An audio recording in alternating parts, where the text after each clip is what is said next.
Ja, här är ju bilder på ursprunget när jag hittade bilen för 37 år sedan. Det var ju så dåligt skick så att jag var ju lite osäker på om jag skulle renovera överhuvudtaget.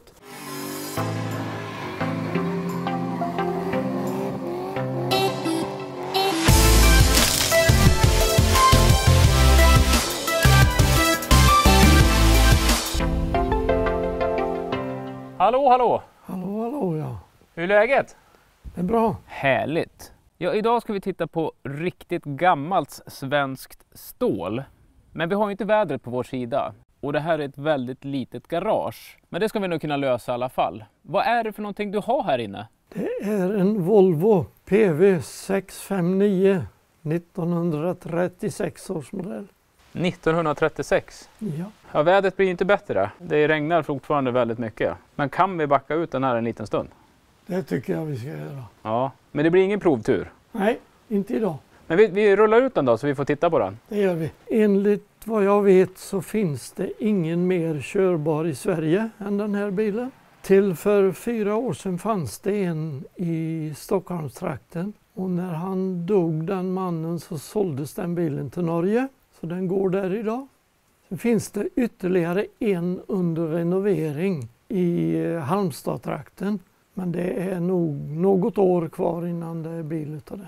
Men vad betyder 659? Det betyder att Volvo startade ju sin biltillverkning 1927 med en öppen vagn och sen kom ju en täckt 1928. 1929 började man med den här 650-serien. Då står det för en 6-cylindrig 5-sitsig vagn. Då började man med 650 och sen blev det 1, 2, 3 och så vidare upp till 659 var den sista i 650-serien. Så det är den sista generationen då? Ja, av den. Det är det. Och hur många tillverkas av den här? Just den är tillverkad i 170 exemplar. Oj! Och den som var före den här, 654 hette den, den är ju tillverkad i lite fler exemplar. Så gjordes det ju 7-sitsiga bilar med för taxiverksamhet. De hette ju 700-serien, 704 och så vidare. Det gjordes fler 7-sitsiga bilar än 5-sitsiga. Så där finns ju några kvar utav dem. Men var har du hittat den här bilen då? Jag hittade den norr om Mullsjö i Sandhemstrakten. Och sen har jag då alla registreringsbevis på bilen. Sen bilen var ny. Och då kan man börja med det här. Ett handskrivet registreringsbevis från 1936. Där det står den första ägaren då, en ingenjör på SKF i Göteborg. Och vidare vad som har hänt med bilen. Bland annat har det monterats en ny motor, står det här. Och sen kommer nästa registreringsbevis som är utskrivet 1941. För då sattes det på gengasaggregat på bilen. Jaha. Så han gick med gengas under krigsåren.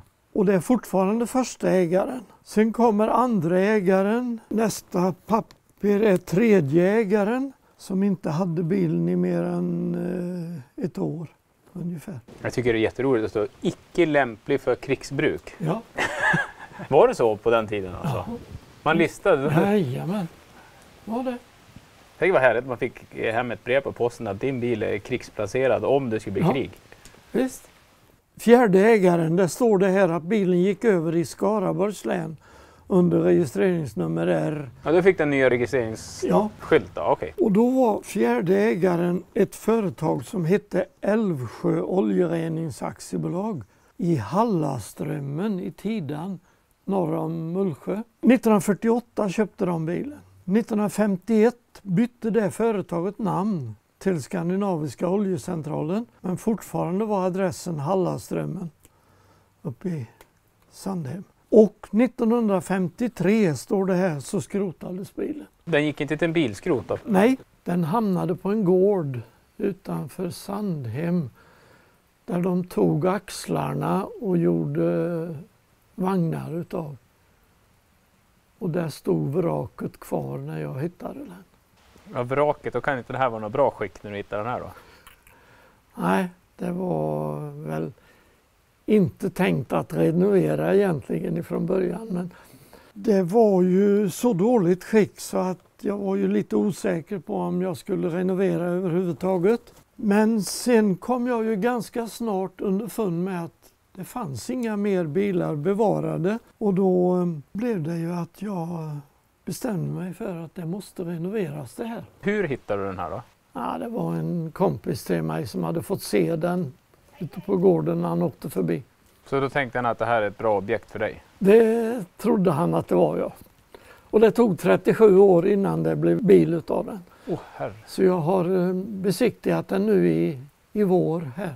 Var det mycket blod, svett och tårar här då eller? Ja, det kan man väl säga. Men jag har väl hållit på med lite annat under tiden med. Så att, jag har ju letat delar ute på veteranbilsmarknader. Men började du sätta ihop chassit först eller? Ja, just det. Ja, naturligtvis. Chassit, och där fick jag tag på en EPA-traktor. En EPA-traktor? Ja, med samma chassi. Mm. Så där hade jag lite att använda mig av när jag började där. Det fanns ju kvar allt träet, hela stommen är ju utav trä. Men i mycket dåligt skick och uppruttet. Så att det har jag fått tillverka nytt efter de mallarna. Och det är ju träarbetet, det har jag ju stått och gjort med en handöverfräs och en bandsåg och en hyvel i källaren. Gjort del för del och så monterat ihop sen. Men när du tog stopp, då fattas det en skärm. Då fick du vänta då tills du... Ja, visst. Ja, det fick man göra. Ja, du har inte haft bråttom i alla fall? Nej, det har jag inte. Det ska man inte ha när man renoverar en veteranbil. Ska man inte ha bråttom. Och sen har det då undan för undan kommit till skärmar och lite plåtdetaljer. Var hittade du motorn någonstans då? Den satt i ett militärt generatoraggregat. Volvo ägde ju Pentaverken i Skövde, Ja. som tillverkade motorer åt Volvo. Och just de här motorerna, en Volvo EC sidventilmotor, användes ju i lastbilar, i generatoraggregat, vattenpumpar och så vidare. Så att det hittade jag, eller fick tag på, ett generatoraggregat som hade stått i ett civilförsvarsförråd uppe i Norrland. Och motorn var i princip bara provkörd och varmkörd någon gång ibland. Så den är i nyskick, motorn, i den bilen. Vad roligt. Vad tyst den går. Ja. Det är jättetyst. Om det gör en 6-cylindrig sidventilmotor går alltid tyst. 6-cylindrig motor, vad är det för volym på den då? 3,2 liter, 80 hästkrafter. Det är en ganska kraftig motor ändå. Ja, räcker bra att köra med, hänga med i dagens trafik. Bromsar då? Hydrauliska bromsar. Det var Volvo tidiga med. Redan 1929 började Volvo med hydrauliska bromsar. Många andra bilmärken var senare. Där, till exempel Ford kom inte med hydrauliska bromsar förrän 1939. Och här har det börjat komma på lite grejer. Ja. Men i såna här plåtar då, var det någon som fick handknacka det där eller? Nej, det har jag hittat på någon marknad. Så det har jag fått tag på, fina, friska grejer. Grillen då? Grillen är den ursprungliga. Den såg ju inte så fräsch ut. Men jag har ju gjort nya ribbor och lite. Det Ja. är den ursprungliga annars. Vi kan ju nämna som en intressant grej att var jag har varit och letat delar och hittat delar, så har det slutat med att när jag ska åka därifrån så har de sagt, jag har ett par hjul med, ska du ha dem med? Så det har slutat med att jag har 21 hjul till en sån här bil. Träekerhjul alltså.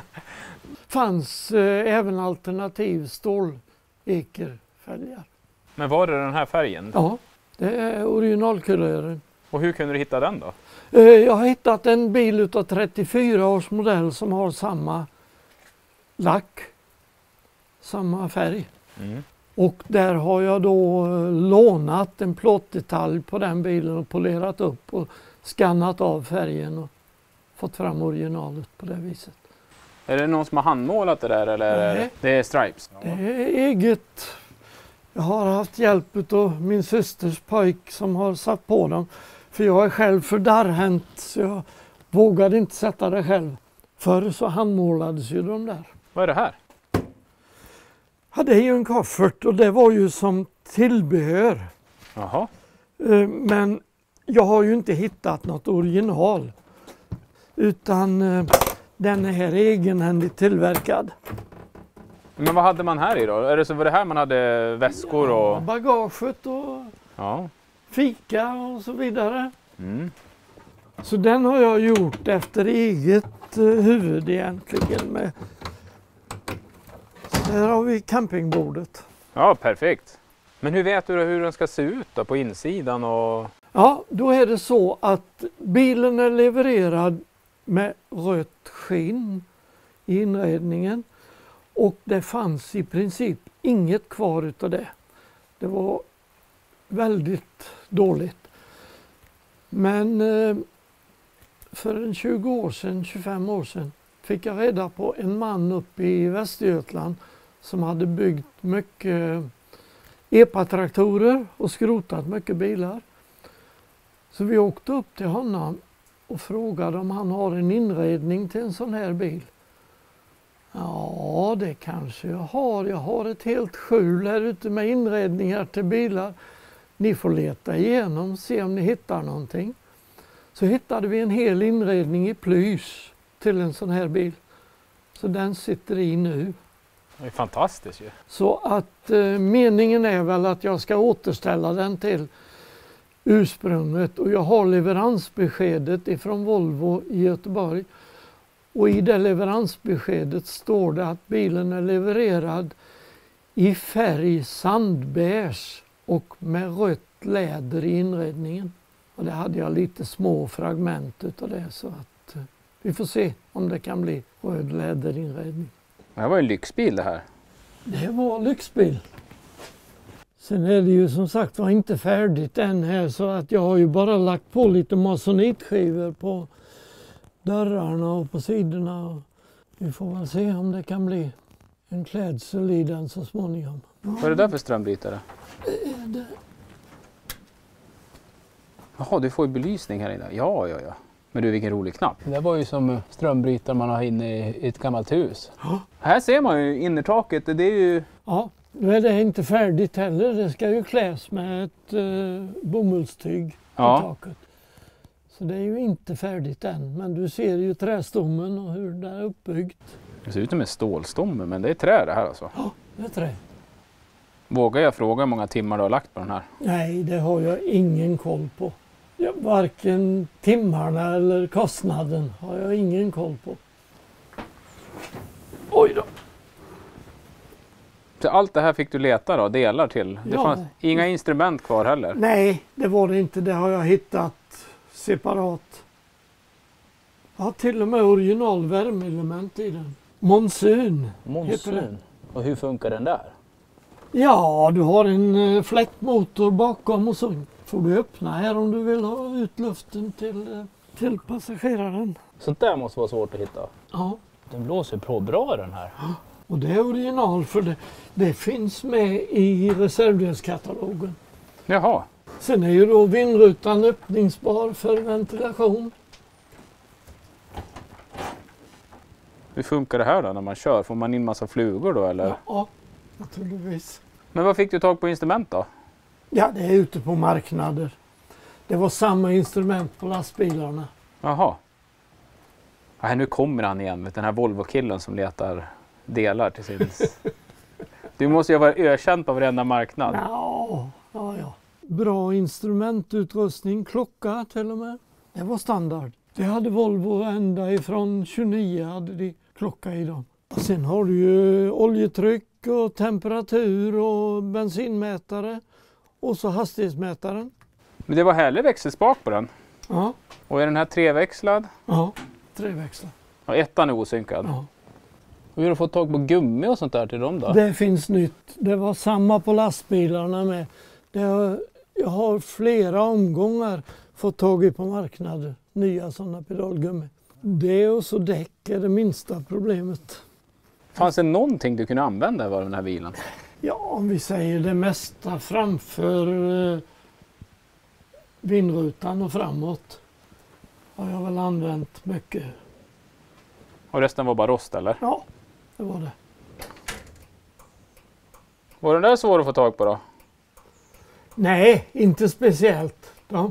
De finns på många tyska bilar med. Det är Bosch-grejer. Du frågade vad knapparna är till. Det är en handgas här om man vill använda det. Och Handgas? handgas, ja. Och det blir ungefär som en farthållare då? Ja, det kan man säga. Och sen är det ju en chockknapp, men den ska bort. Den ska bytas ut mot en knapp för att justera tändningen. För det ska vara automatchock på den här bilen. Jaha. Och det har jag faktiskt nya grejer till förgasaren, en ny automatchock. Så den ska på så småningom. Det var rediga lyktor? Ja, och de var ju i väldigt dåligt skick, så det har jag ju. De har ju varit inne på renovering. Det är ju en firma som har gjort förkromningen som har även riktat dem, för de var mycket buggliga och dåliga. Kan slå på ljuset, får du se hur det är. Oj. Men de var svåra att hitta va? Ja. Ja, det är ju Boschs strålkastare. De fanns ju även på vissa Mercedes och tyska bilar överhuvudtaget. Och det här med dubbla signalhorn är speciellt för lyxmodellen 654 och 659. Hur låter de då? Ja, det är bara det ena inkopplat än. Vilket arbete du har lagt ner. Ja, det har jag gjort. Det är så att jag är förvånad själv att det någon gång blev en bil utav det.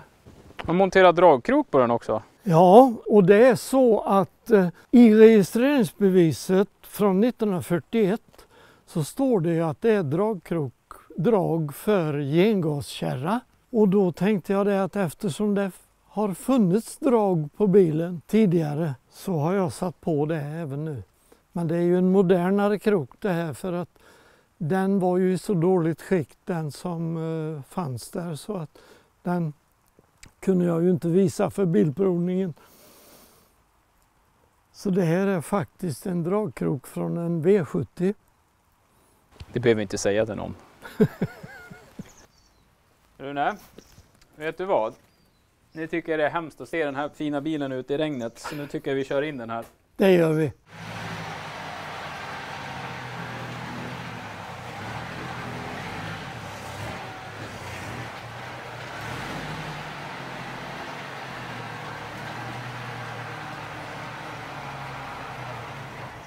Men vilken fantastisk bil. Ja, det har blivit ganska bra. Med tanke på utgångsläget så har det blivit riktigt bra. Ja, verkligen, verkligen. Tusen tack för att du tog dig tid att visa upp den här fantastiska bilen. Ja, tack. Och jag kommer tillbaka, för du har någonting som står bakom mig här som jag jättegärna vill titta närmare på. Men jag får säga på återseende. Ja, Vi hörs. det gör vi. Hej på det. Hej.